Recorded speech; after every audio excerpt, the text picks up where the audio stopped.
Stačí jedna chyba a náhle zhasne svieca. Raz je to starý človek, inokedy malé dieťa. Tak ako nevyspytateľná býva každá rieka, tak krehké je to bytie človeka.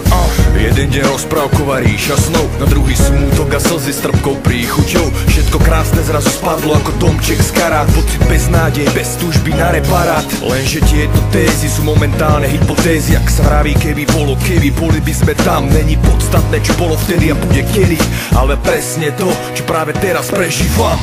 Tak si váži, prísne stráži všetky chvíle, čo mi život ponúka. Čas je vzácny, som za vďačný, lebo neplatí na neho žiadna záruka.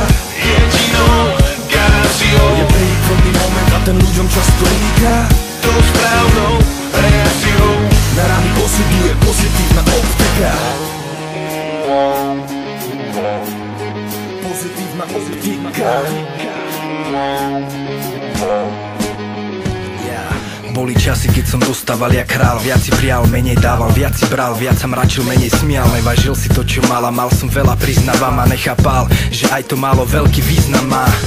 Neviem, čo je láska a odkiaľ sa bere, na čo je mi súcit, nemám pochopenie. Prečo pomáhať mám, tak to vážne neviem. Prečo si mám vážiť, to má byť samozrejme. Pomílené hodnoty v pomílenej hlave, okolo srdca múr, ktorý nikto nerozláme, iba ja.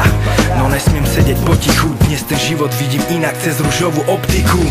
Tak si váži, prísne stráži všetky chvíle, čo mi život ponúka. Čas je vzácny, som za vďačný, lebo neplatí na neho žiadna záruka. Jedinou garanciou je prírodný moment a ten ľuďom často líka.